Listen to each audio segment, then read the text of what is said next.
I wanted to welcome you all. If you don't know me, my name is Jane Eliasoff. I'm the director of the Montclair History Center.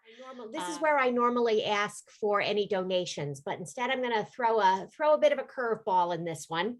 And that is that we are going to be placing an order for our legacy patio, which is behind the Crane House in historic YWCA.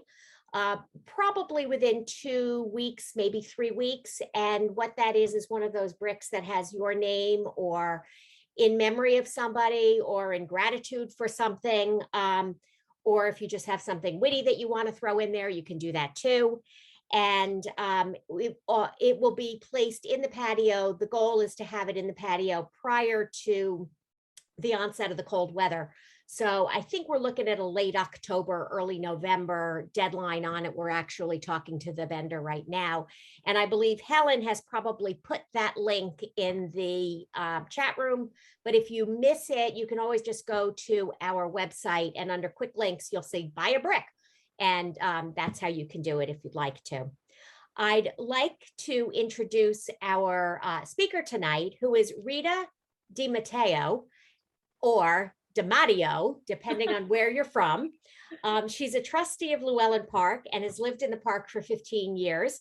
During that time, she's been active in the Llewellyn Park Preservation Foundation, as well as the Llewellyn Park Historical Society, which maintains the park's archives, documents, photographs, artifacts, some of which date back all the way to the founding of Llewellyn Park. And we have our own archives, and I know what a challenge that can be and how overwhelming a task that can be. So congratulations, Rita, for all the work that you folks have done over there, trying to pull it all into shape and make it accessible to people. So with that, I'm going to ask you if you can share your screen. That would be great. And we'll be ready to start. Okay.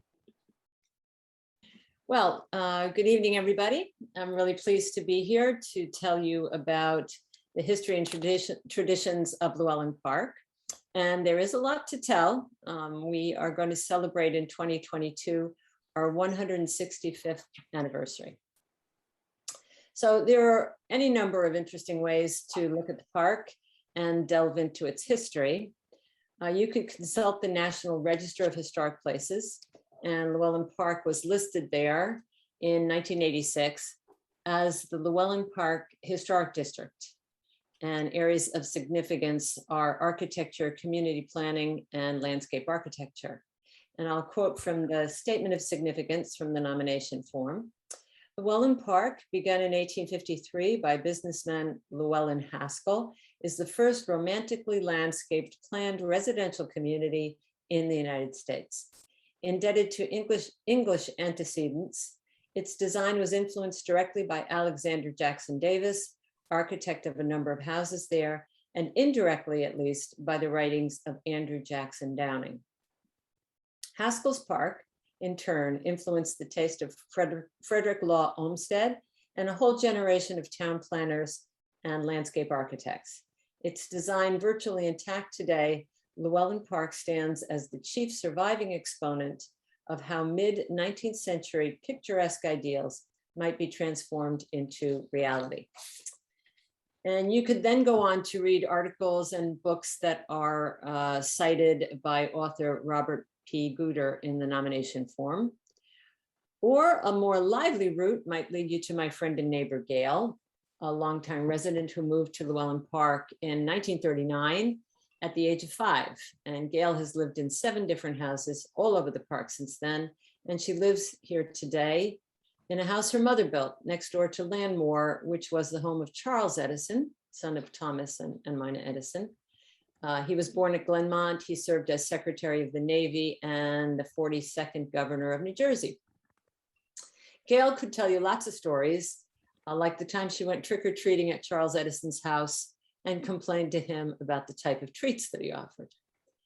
You get another view of Llewellyn Park if you visit Glenmont, which is the home and final resting place of Thomas Edison. And that home, Glenmont, is located within Llewellyn Park. And today it's part of the Thomas Edison National Historical Park, which comprises the lab on Main Street and Glenmont here. If you visit the Glenmont estate, You'll travel partway into the park from the entrance up Parkway to Glen Avenue, and you'll experience the park firsthand. You may feel a drop of temperature as you enter. The park has a distinct microclimate with many of its roads shaded by towering trees. But right now, we're going to tour Llewellyn Park from a distinctive and delightful perspective, a collection of vintage postcards, which Bill Westheimer compiled in a book he created called Greetings from Llewellyn Park. Bill is a photographer and an artist who has lived in the park for 20 years or so, and extremely generous in his work for the park. So this first slide is the cover of the book. In addition to dozens of postcards, the book also contains recollections of life in the park written by former residents as part of a celebration of the 150th anniversary in 2007. So the book's cover depicts the Gatehouse, which is the park's iconic image, built in 1857 and known then as Willow Lodge. The Gatehouse still stands at the entrance of Llewellyn Park, and it introduces you to the park's distinct sense of place and character. We'll see more postcards of the Gatehouse in a few minutes and talk about its history. But first, I want to take just a moment to consider the postcard as a mass medium. The source of this information is from a wonderful book by Rosamund B. Ball entitled As We Were, American Photographic Postcards, 1905 to 1930. So most of the postcards you're going to see date back to the early 1900s, when the park was almost 50 years old. The vogue for sending postcards took off following the Paris exhibition of 1899, when the first souvenir picture postcard, a photo of the Eiffel Tower, made its debut. At this same 1899 Paris exhibition, Thomas Edison, who had moved to Llewellyn Park 13 years earlier, was greeted with great enthusiasm by the French. So to give you a sense of the wild popularity of early 20th century postcards, here are a few statistics. In 1905, 7 billion postcards were sent worldwide. In the US, the official figure for postcards mailed in the year between July 1, 1907 and June 30, 1908 was 668,777,798, more than 7 cards for every American. The earliest postcards have messages written on the front of the card, like this one from 1904. At the time, by law, writing was permitted only on the front, on the picture side of postcards. The messages themselves are often charming or funny, like this one. While Will is dressing, he wanted me to write this. He got home at noon. I forgot about the goldfish and they are all dead. No one spoke about them to me, only about the chickens. Yours with love, Will and Henry. So this message reminds me a bit of something that you might text or tweet today. But back in the early 1900s, the speed of mail delivery would rival those media and certainly leaves today's snail mail in the dust. Since the typical American didn't yet have a telephone, postcards were sent to say hello, to issue invitations, and to share news of the sad demise of the goldfish. Delivery service was rapid and frequent, as often as 3 or more times a day. Postmarks will tell you that a card or letter sent within a given city or between nearby towns could be mailed in the morning and received that same afternoon. So sending postcards really was kind of like Twitter or like Instagram with aspirational images. So here is the back of a postcard from 1906, and the regulation that called for writing on the front, address on the back, changed around this time. So this one from 1907 is when from the time when the postal regulations allowed the use of a divided back. So address on the right and message on the left. But one interesting thing here is that you can look at the postmarks. And this card left Orange, New Jersey at 1:30 p.m.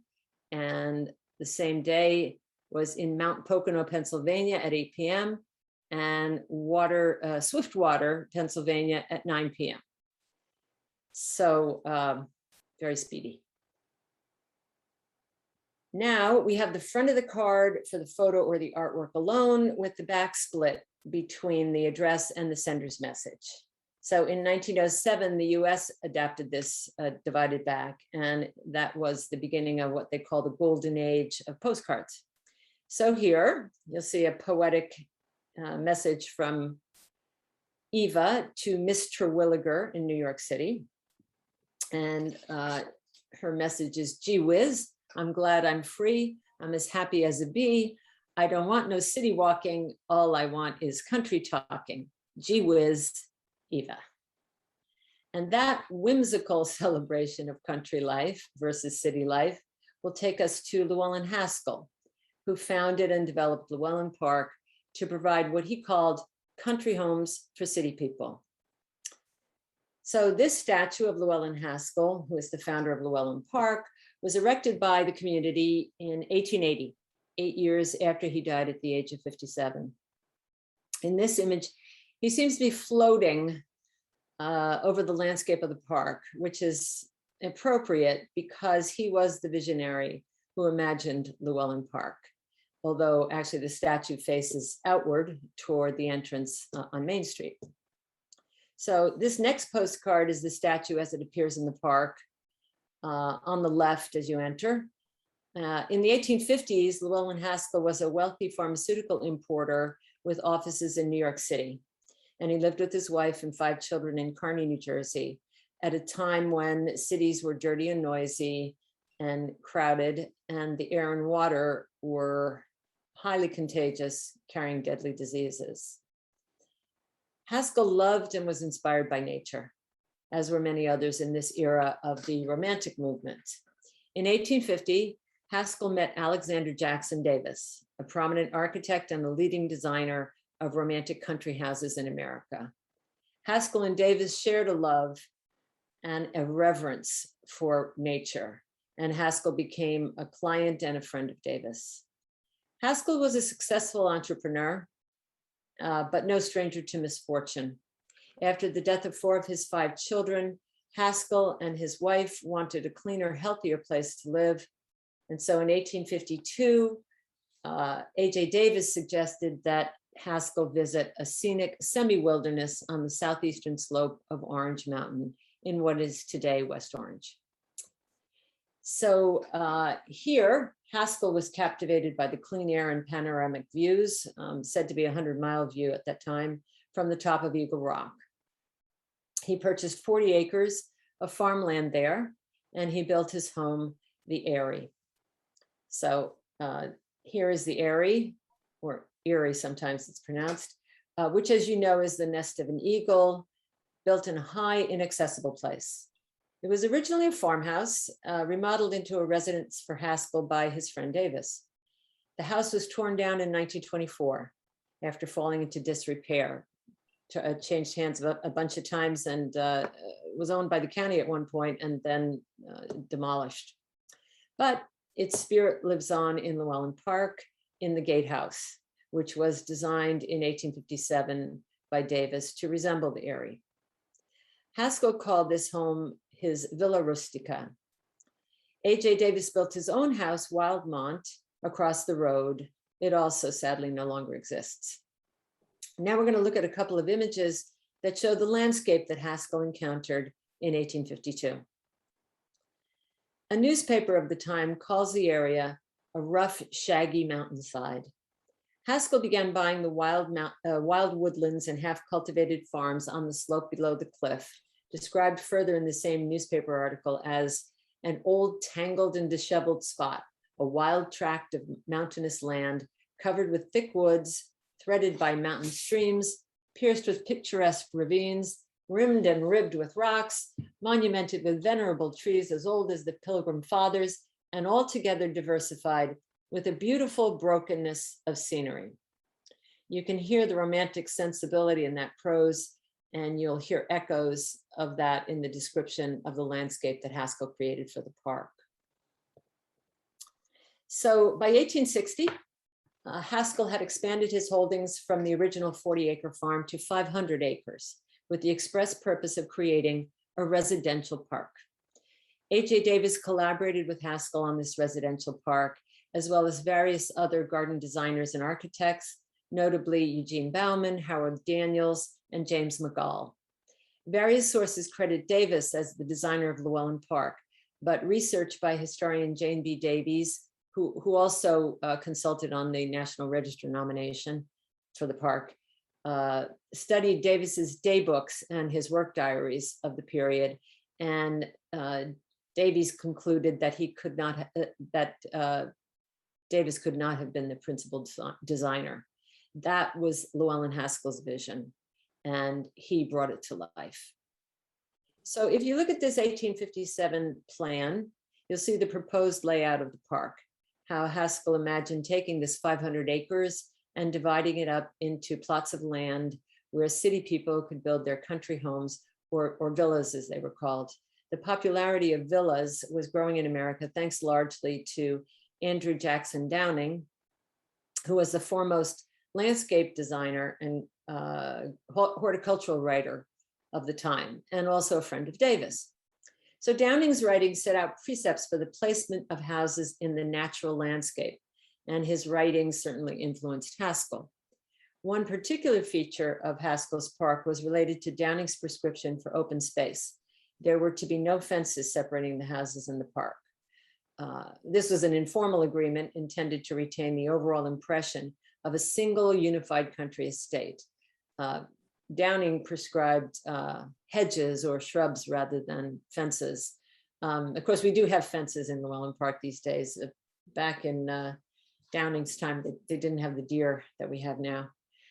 Downing influenced the park's design, at least indirectly, through his extensive writings and his collaboration with Davis. But Downing actually could not have seen his ideas realized in Llewellyn Park. He died in 1852 at the age of 37 in a tragic steamboat fire on the Hudson River. So Haskel laid out his villa sites on these 500 acres, but he didn't just subdivide the land into buildable lots.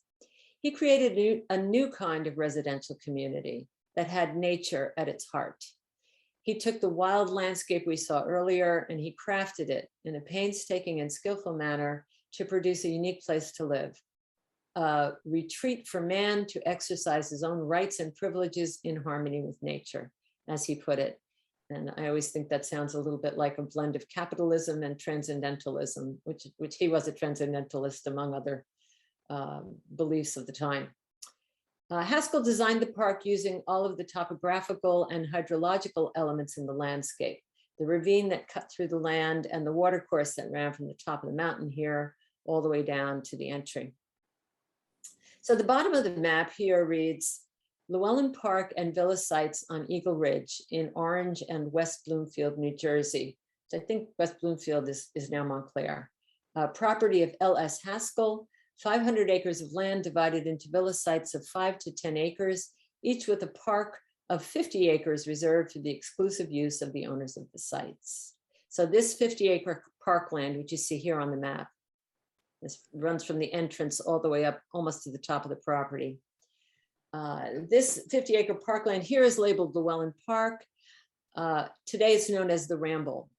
It was known as Llewellyn Park until 1860, and then Llewellyn Park came to be applied to the entire property. And this is our central park, set aside by Haskel as a nature reserve within the residential park to be shared by everybody. So we're going to go now to an advertisement. By 1860, Haskel had spent the huge sum of $100,000, which is over $3 million in today's dollars, to lay out the sites, clear underbrush, establish a pattern of curvilinear roads, and implement a good part of his landscape plan. And I would note that the curvilinear roads were juxtaposed with the grid in New York City. Curvilinear roads really connoted country living. This slide that you're seeing here is an advertisement from 1870. At this point, the park had grown to 750 acres with over 100 home sites planned, 50 of which were already sold, and 30 families were already living here. So the boundaries of Llewellyn Park have changed over the years. Today, Llewellyn Park comprises about 420 acres and 170 homes. By 1870, though, Haskel was less involved in the affairs of the park due to a serious injury in a train accident in 1865. from which he really never truly recovered, although he lived 7 more years. And then he also ran into financial difficulties. But Haskel had put in place a structure that would attend to the needs of the park. So here, we're back at the Gatehouse, and I've been talking for maybe 20 minutes, and we haven't gotten past it yet. Originally, the park's gardener and his young daughter lived in the Gatehouse. There's a window there that would look into the 2nd floor. And we know that John Ryan, who was the gatekeeper and policeman for the park, lived there with his family from about 1916 until he died in 1947. In fact, it was still home to the park's groundskeeper decades later. Today, the 1st floor is a meeting room with administrative offices in a mid-20th century edition, and the 2nd floor houses the archives. So how did Haskel ensure the future stability of this unique development? How would Llewellyn Park become a residential community on a legal basis? In 1857, Haskel and his wife, Mariana Frost Haskel, deeded the 50-acre parkland, eventually known as the Ramble, to 3 trustees. A deed of trust specified that the park roads and the Ramble would be managed by a committee elected by the homeowners, referred to, and still to this day, as the proprietors. It also provided for funds to maintain the Ramble and the roads by assessing the lot owners $10 per acre per year, which has gone up over the years. The Gatehouse was the site of the first meeting of the proprietors in January 1858, when they elected a committee of managers as specified in the deed of trust. The source of details on the actions taken by the committee of managers is the collection of minute books from the Llewellyn Park archives. And I want to mention here, the archives were shepherded into their current state by Phyllis Ficarrata, who is a member of the West Orange Historic Preservation Commission and a longtime resident, still lives here. The archives are maintained by volunteer members of the Llewellyn Park Historical Society, a part of the Ladies Association. The Ladies Association itself dates back to 1898, and it was charged with the beautification of the park. And we'll hear more about the Ladies Association later. First, I do want to show you. This is one of the minutes books that we have in the archives. It's a leather-bound book. This is from 1857 through, I think, 1890.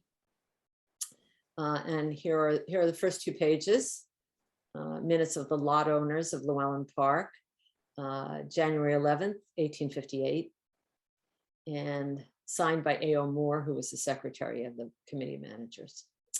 So now we're going to move through 5 postcard views of the entry over 15 years, which will give you an idea of the park as a living, constantly changing organism. Along the way, I'll point out some of the challenges that the community, led by the committee of managers, has had to address in the context of the park's need to balance aesthetics and historical importance with practical concerns as the world moved from horse and buggy to cars. So in this photo, there's a hedge alongside the rustic fence, and a sidewalk has been added. I don't think the Gatehouse, actually, the roof was ever red. I think that's one of the conceits of the colorized postcard. So here's a cyclist entering the park.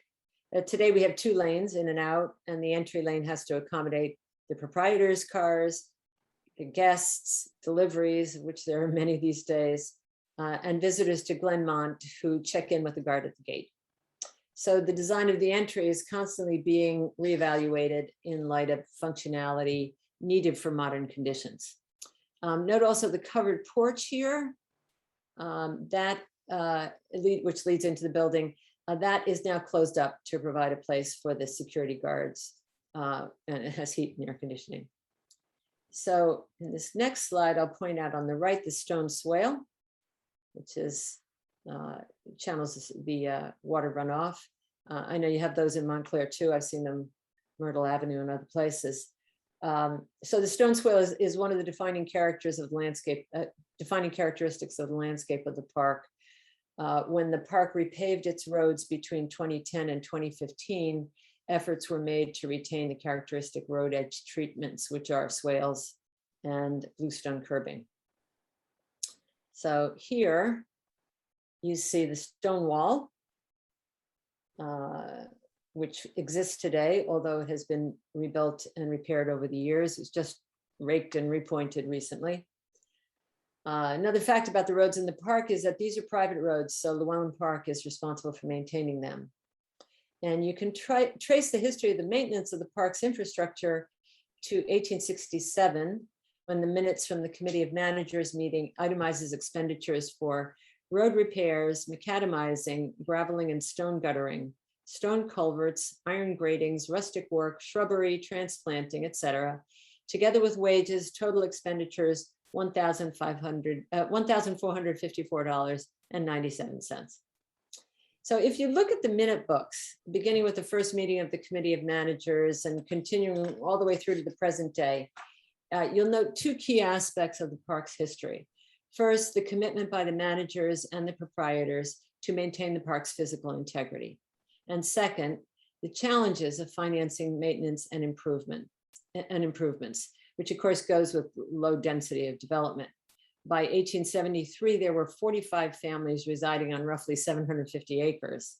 And by 1913, there were only 9 more. So we'll see how the park approached the preservation and maintenance of its physical integrity in a few minutes. But the Committee of Managers has always worked diligently to manage the finances of the park in every area of community life. So this 1935 postcard is the last in the series of views of the entrance of the park. And it shows the stone wall with plants and vines growing alongside and a wrought iron gate. And we still do have a wrought iron gate, probably not the original, but quite similar. So let's look now at how you get into the park. Haskel's 1857 deed of trust had just 2 provisions that relate to what we would call today's zoning. No business or trade could be carried out within the park, and lots had to have a minimum of 1 acre. There were no restrictions on where you could site your house or the appearance of the house. And there was no mention of public access to the park. So in 1865, when the proprietors met, they adopted the recommendations of a special committee on procedures for visitors entering the park. First, proprietors would issue their private cards, which you see on the left there, to friends and acquaintances to be handed to the gatekeeper and later returned to the proprietor. Anyone who wished to visit residents of the park would give their names to the gatekeeper and the names of the residents they were going to visit. The park also allowed, quote, respectable strangers from abroad, unquote, to be admitted by recording their names in a special book. And what's significant about this is that it indicates that there actually was a fair amount of, that Llewellyn Park was well known abroad, primarily in Europe. And we did receive visitors from different countries at that time. So here are the admissions cards the park adopted. And there have been very many famous visitors over the years, some of whom were guests at Glenmont. If you visit there, I don't know if it's on display, but they have a guest book with all the visitors from everybody from Indian chiefs to Herbert Hoover. So here you've passed the Gatehouse and you're in the Ramble. And this is our establishing shot for the story of the Ramble. It depicts a walking path, perhaps in the area called the Evergreens. The winter scene is a reminder of the beauty of the park throughout the seasons. The next series of postcards are scenes of the Ramble starting from the entry. So this is Willowbrook here, and the stone wall stay on the left as you pass the Gatehouse, and the wall predates 1870. So let's go back to this map and look a little bit more closely at the design of the Ramble. So this is the Ramble here that runs from the entrance all the way up. I'll mention here that the period of significance of the Ramble is 1857 to 1906, based on photographic and documentary evidence that we have in our archives. So the Ramble comprises 3 areas: the entrance, which is here, Glen Ellen, and the Upper Ramble. And these areas follow the natural topography of the site, as well as Willowbrook, the course of Willowbrook, which is the stream that flows through the center of the parkland. The Ramble was organized into a series of spaces that provided a wide variety of experiences, from the valley floor to a rolling meadow, covering an elevation change of 200 feet in less than a mile of length. The entrance to the park was designed to introduce the resident and visitor alike into this designed environment. The entrance area included a reflective pond called Willow Pond, which no longer exists. It's down here, opposite the Gate Lodge. Beyond the entrance, Glen Ellen, which is the valley here, is a narrow strap of parkland that climbs through a rocky ravine, woodlands, and glades. Extending northward, the topography levels off, and it finishes in an area called the Upper Ramble. Almost opposite Glenmont, there's a pond. So Glenmont would be here. The estate was owned by LP Stone, who was one of the first proprietors, but Glenmont is here today. And here there's a pond called Nina Water. And that's one of 3 major ponds, and the only one that still exists. And you'll see a photo of that later on. The Upper Ramble, up toward this area, was organized into larger open areas surrounded by naturalized woodland. And the Upper Ramble included a playground and a social circle, which is a gathering place for the community. So further on, as you approach the cliff, above the area labeled the forest, there was a 3rd major pond, Loch Elm, and that no longer exists. It's kind of a marsh right now. So we'll go to the next card, which is a bridge in the Glen from 1906. So this postcard is a nice one to illustrate the definition of picturesque landscaping, which is the style of design of the landscape in the park. And I'm going to quote here from the National Park Service's Cultural Landscape Report for Glenmont. So they're speaking of A.J. Downing, and Downing, introduced the ideals of naturalistic landscape gardening, characterized as picturesque or beautiful, that sought to blend designed landscapes with the natural environment and featured an informal style of curvilinear shapes, changes in topography, babbling brooks, forest and glade plantings, and a sense of mystery with light and shade patterns. Downing established the main features of the private pleasure ground as vistas, drives and walks, meadows, rockwork, rustic bridges, curving drives, and groupings of trees. These principles influenced Frederick Law Olmsted, and eventually the style became known as the picturesque style of landscape design. And I'll mention here that I've heard people say that Frederick Law Olmsted designed Llewellyn Park, which is not the case. Actually, Llewellyn Park influenced him. And Central Park actually came after the founding of Llewellyn Park. The Ramble was designed for recreation, contemplation, and the appreciation of nature, as well as serving functional uses, notably channeling stormwater runoff through the area. Rustic structures such as this, which I think is in the social circle, although there was one very similar to this on a hillside at the entry to the park. And they were inspired by Downing's writings and designed by A.J. Davis. Besides these structures, the benches, bridges, and gazebos were the site furnishings that provided rest or contemplative areas for those walking the paths through the Ramble.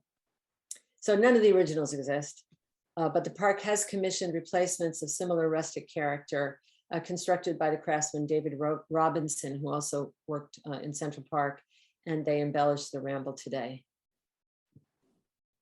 So here, we're moving beyond the entrance, and this horse and buggy is descending Glen Ellen, today called the Glen. The photograph reproduced on this postcard was circa 1870, and it's labeled the Quarry, and it's a sandstone ledge here on the road in the Glen. And Haskel gave stone from park quarries for free to lot owners to build their houses. So here, the next one is the automobile on its way down the Glen, and the message says, "This auto is on its way down after you. Hope it will arrive in time." Next one is the same view colorized. This road, which is actually Glen Avenue, although it's not open to vehicular traffic except for maintenance, but it is paved with asphalt. And there is a hairpin turn here. And this card shows you the original vegetation pattern. So vegetative cover in the park has changed substantially, notably the loss of the understory, under the canopy of trees, due to deer, invasive species, and erosion. And we are constantly battling all of those to try to maintain and keep the landscape healthy. Here's the hairpin turn colorized, and I'll just mention here that the hairpin turn, which was kind of like a switchback on a hiking trail, was designed because the horse and buggies in the day weren't able to climb the steep elevation through this area of the Ramble, and so this enabled them to go more, to travel a more manageable route. So here is a 1906 photograph, which is reproduced and labeled "A Bright Vista Along the Road in the Glen." And it shows a variety of canopy openings and the diversity of vegetation on the forest floor.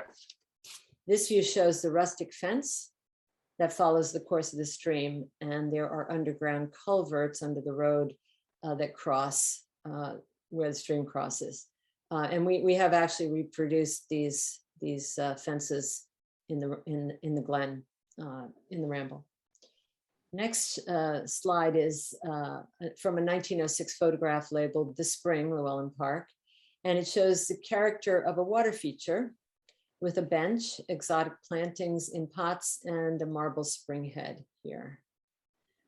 These features no longer exist, but it gives you a sense of the diversity of the furnishings in the Ramble. So this card shows a footpath parallel to the carriage drive.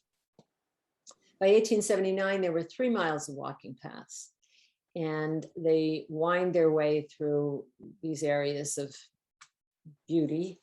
And today, a group of volunteers from the park has restored several of these trails. This is a shady drive in the park. Again, the fences. And these are the terrace gardens. This dramatic garden was part of an estate near the Upper Ramble. It doesn't look like that today, but it is still a pretty dramatic piece of property. Now here is a Llewellyn Park plan from 1913. And I mentioned earlier that there were 54 families residing on roughly 750 acres in 1913. The boundaries of the park have changed over time. If we jump forward by about 100 years, the park today encompasses only 420 acres. At the upper left here, you see the chunk of the park that was sheared off when Route 280 cut across the area in the 1960s. So the boundary of the park now is somewhere near here. And so the park lost both land at the top of the mountain here and houses. And in the archives, we have a whole series of records with correspondence to proprietors telling them about the coming of 280 and the fact that they would no longer be living in the park. And it tells actually a dramatic story when you look at the records. So here's a view of Llewellyn Park in 1908. And it's it's showing you one of the dominant features of the park, which is the vegetation and the trees found in Llewellyn Park, which are part of a mixed hardwood forest. The size and the quality of these trees is unsurpassed probably in northern New Jersey. Over the years, many of the historic trees and plantings succumbed to age or disease, but actually there's still some very impressive trees throughout the Ramble. In 1999, the Committee of Managers decided to seek professional assistance to survey the vegetation and to assess the current condition of the Ramble landscape. So they commissioned a master plan to provide an approach to preserving and maintaining the landscape. And it documents the history of the landscape and sets out a preservation and rehabilitation plan to restore its aesthetic and functional elements. And I won't go into a lot of detail here, but they have a series of recommendations on how to phase in improvements, starting from the top of the property and all the way down the watercourse to rehabilitate the landscape. So one of the findings of this study was that the Ramble provides an important function in the management of stormwater runoff. And the plan recommended repairing and restoring drainage systems in these phases, as you see here, and also recommended strategies for replanting, control of erosion, repairing roads and curbing, and reestablishing pedestrian paths. And we still work on those. This plan is 20 years old, and we have implemented many of the recommendations, but it's constant work in progress. So here is the pond. I think this photo is, and the ones to follow are also by Bill Westheimer, who's taken many spectacular photos of the park. This photo shows the site of one of the first projects that was undertaken under this master plan, the repair of the only remaining pond in the park, which is Nino Water.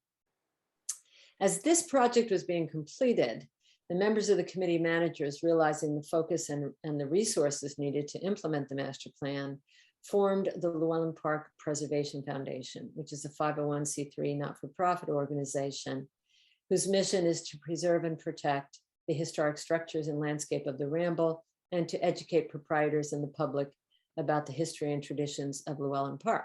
And here we are. The foundation is supported by current and former proprietors whose contributions fund its work. And I'll mention that many former proprietors are still in contact with the park. They're very connected, and they continue to visit the park, support the park, and cherish their memories of the park. So for the past 15 years, the foundation has taken on various projects to fulfill its mission. And I'm going to show you just two. First, back to the Gatehouse. I want to direct your attention here to the lantern on the watchtower. So at some point in the history of the Gatehouse, the lighting on the watchtower was replaced by this fixture. It's a truly hideous security lamp. The foundation located craftsmen who produced and installed this restoration of the earlier lantern. Last year, the Llewellyn Park Preservation Foundation and the Committee of Managers committed to a major project to repair, restore, and preserve the exterior of the Gatehouse. Architectural conservators and restoration experts were brought in, and each step in the process, the mortar, the cedar shake ceiling, roof, the wood, the windows, followed rigorous professional standards established by the Secretary of the Interior. So this was financed initially by generous donations from proprietors, past and present, and work will be completed by the end of 2021, when funding will also be made possible in part by a grant from the New Jersey Historic Trust, state of New Jersey. Next, we'll take a look at an infrastructure repair in Willowbrook in the Glen. So here's an important element of the water management system in the Ramble. This culvert, an underground tunnel, channels water under the road in the Glen, and as the stream crosses from one side of the road to the other. And by 2009, this culvert had almost collapsed and was barely functional. So the culverts were blocked, the water was backed up, causing erosion. So from this angle, you can see the erosion along the slopes of the brook and the degraded condition of the head wall and the culvert. And here is the reconstructed culvert, built of native rock. 4 culverts were completely rebuilt by the Preservation Foundation. Sadly, recently in Hurricane Ida, we had some of these stream banks collapse, and we're now in the process of repairing them yet again. So, you know, landscapes change and the work goes on. In addition to infrastructure projects, the foundation has done extensive replanting together with the Ladies Association. In 2012, they organized volunteers to plant 400 trees and understory shrubs and 100 oak trees in 2013. And in the past few years, the foundation has also installed 3 large-scale tree groves with layers of trees, shrubs, and ground covers. And those groupings of trees are part of the original layout of the landscape. So that's just a sampling of the work that needs to be done to preserve and maintain the landscape and the historic structures of the park. Now, let's turn our attention to the social life in the park. In the 1800s, Llewellyn Park was called a neighborhood park and also a social park. So this card takes us back to the entry, and it sets the mood to talk about the ladies of Llewellyn Park. Women have always been actively involved in the park. In 1914, 2 members of the committee of managers were women, and they worked on various projects, as well as providing some humor in the minutes of the meetings. In 1936, for example, at a January 13th meeting of the Board of Proprietors, Mrs. Russell Colgate reported on proposed improvements to pedestrian paths. And she confessed that, and here I quote from the minute books, she had been advised that a path 2 feet wide was sufficient for 2 people if they were not married. But if they were married, 4 feet wide would not be too much. The Ladies Association, which by the way, today also has men in the Ladies Association. The president of the Ladies Association right now is a man. It was established in 1898, and it has always worked on the beautification of the park. It also organizes social events for residents. So holiday parties, gatherings in the social circle, trick-or-treating at Halloween, and various other kids' activities. Minutes books in the archives, and there are minutes books also for the Ladies Association starting in 1898. These books provide details of the activities of the Ladies Association to improve the quality of life in the park.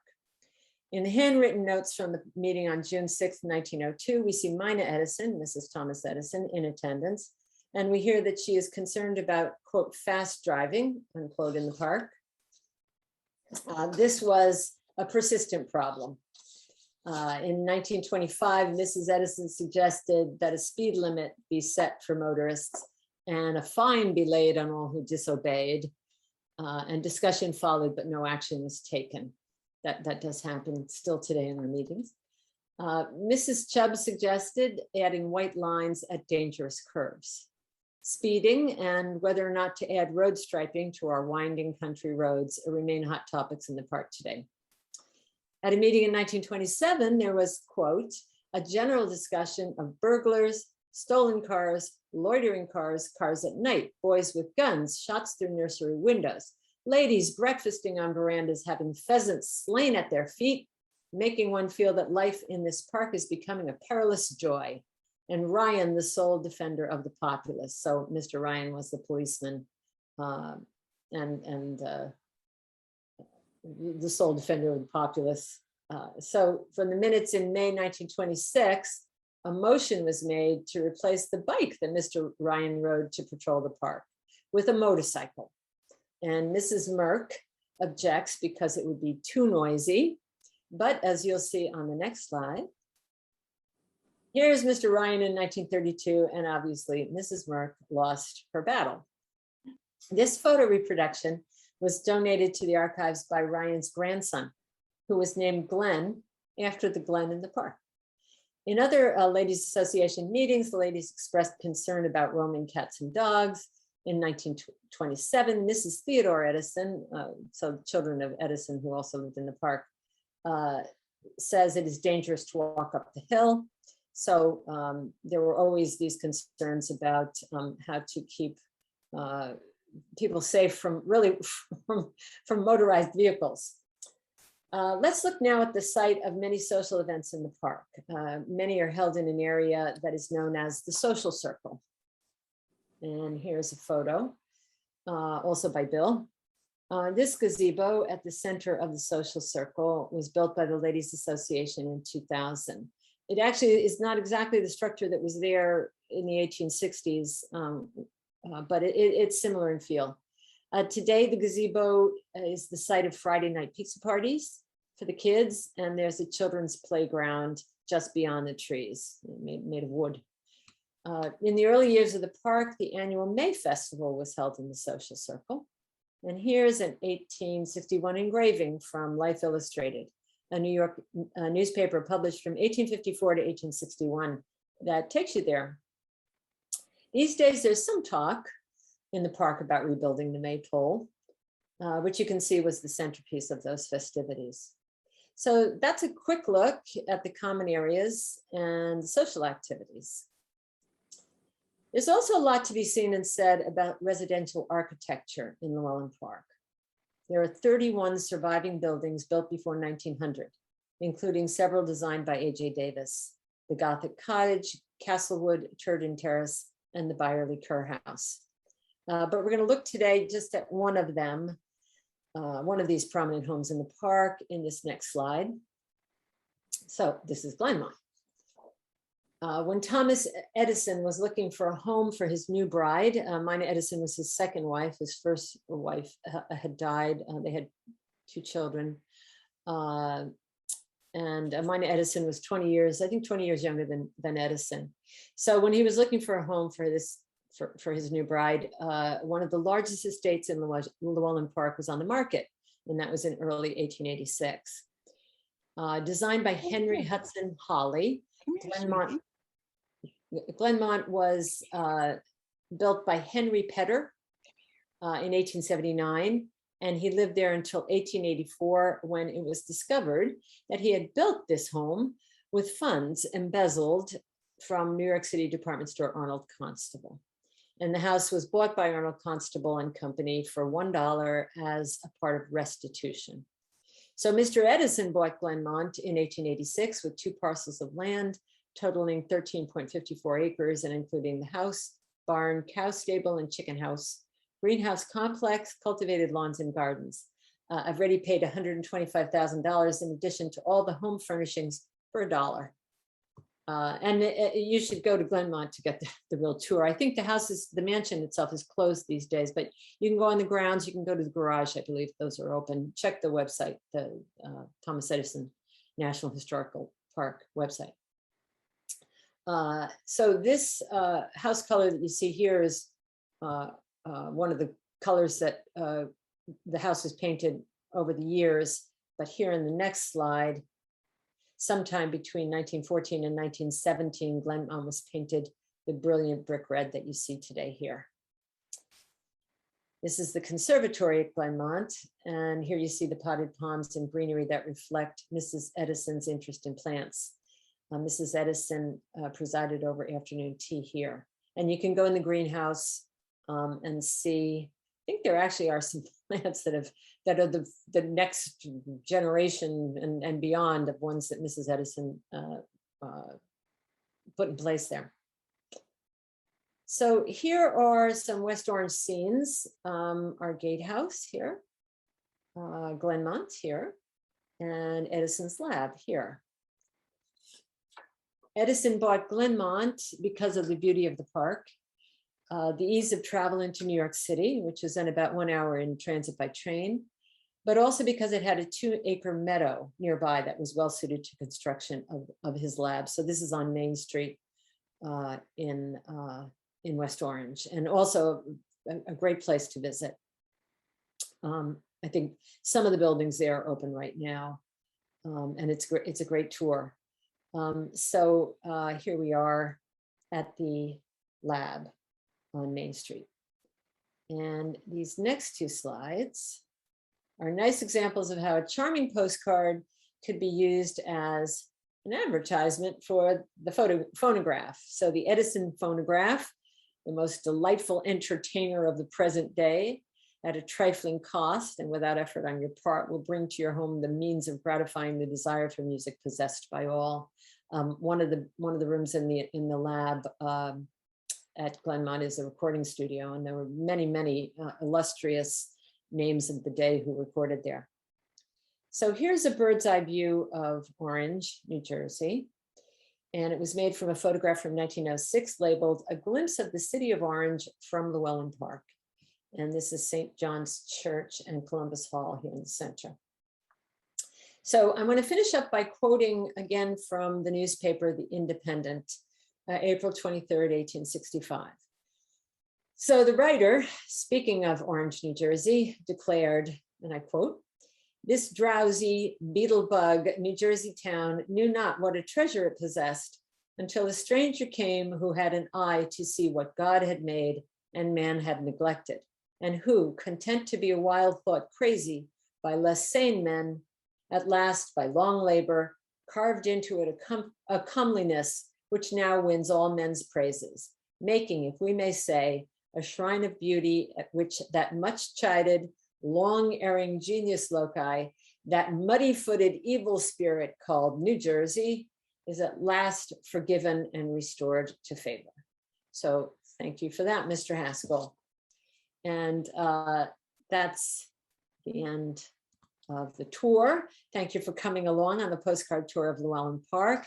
And I'm not sure if we have time, maybe a few minutes for questions. We have a few minutes for questions. Do you want to not share your screen?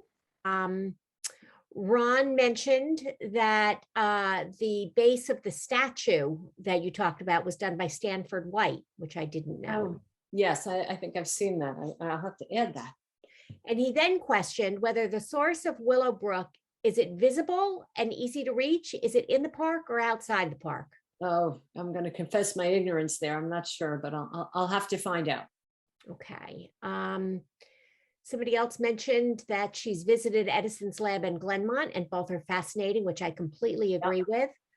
And then we have lots of, thank you, Rita, well done, enjoyed the tours. So does anybody have any questions they'd like to add or ask directly or in the chat, whichever you'd like to do? So I just want to mention one other thing that I see Louise Maxwell is here. She and I have been working with the Llewellyn Park Archives to arrange, as they say in the archives game, the collections. And we do have historians who visit, and you can visit the archives by appointment.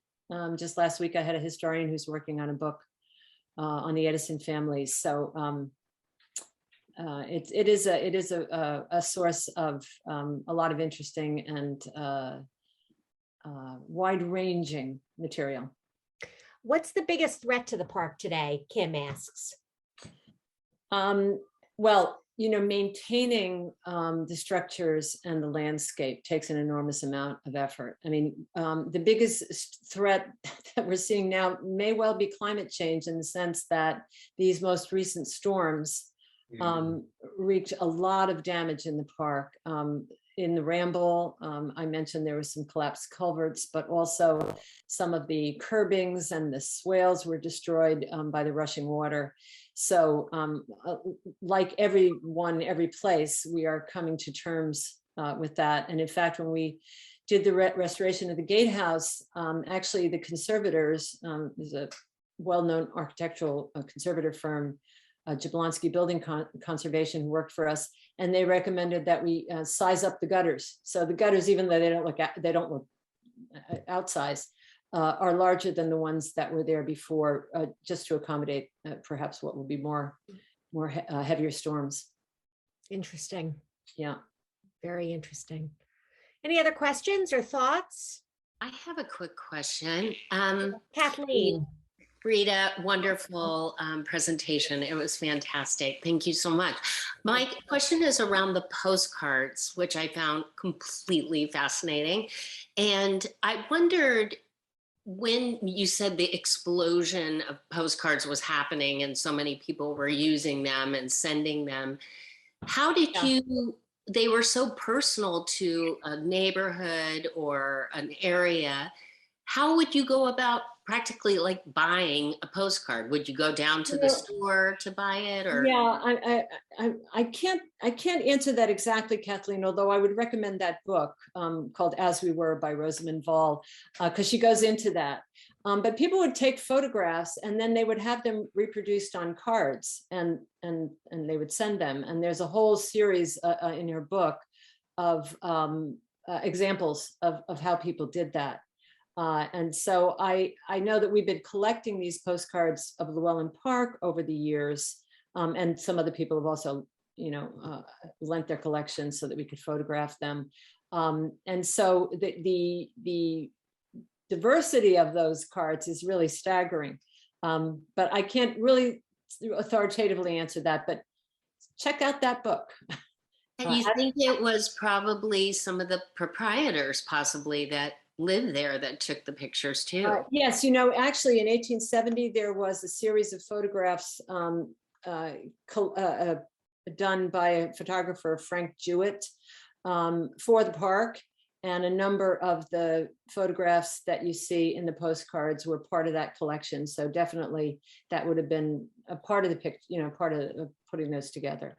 The photograph collection, there are actually two. Oh, we have many, many photographs in the archives, but there are actually two photographic collections that are very similar to a lot of the scenes that you saw there. Yeah. Thank you. I just want to also point out that there are many postcards in our collection, and a lot of them have been digitized, and you can go onto our website and under quick links, it'll say digital collections and navigate to the postcards, and you can see they're postcards you wouldn't think about today. Today you get a postcard and it's all about, the big museum or whatever, the big site, but these were, the corner of Grove and whatever. And so it's really, they're remarkable glimpses of history. Yeah, hyper local. Yep. Any other final questions by anybody? Thank you so much. That was fascinating. Well, thank you for listening. Thank you for listening. And Rita, thank you. It was really great, and I'm glad we have this history now as part of our archives as well. So do, if you can. I don't know what is open, but Glenmont and Edison Labs are both wonderful to walk through and to go through when they reopen, if they're not reopened already. And thank you again. 2 weeks from now, Helen Fallon, one of our board trustees, and Lizanne Renner of Friends of Anderson Park, is going to be talking about Mount Hebron Cemetery. They're going to do a virtual tour through Mount Hebron, although I don't think there are a lot of postcards of Mount Hebron, but nonetheless, that's what they'll be doing. And it should be loads of fun because I know their tour is loads of fun. So do join us. That is at noon and 7 p.m. again. In November, we've got the Nolan Plan, which is a Montclair master plan that was done back in the early 20th century. 1909. What was that? 1909. And then we are going way back in time, and we have a Montclair State professor who's going to be talking to us about Montclair during the Ice Age after that. So some really fun stuff coming up. I hope to see you all again. And thank you so much for joining us again tonight. Take care. Well.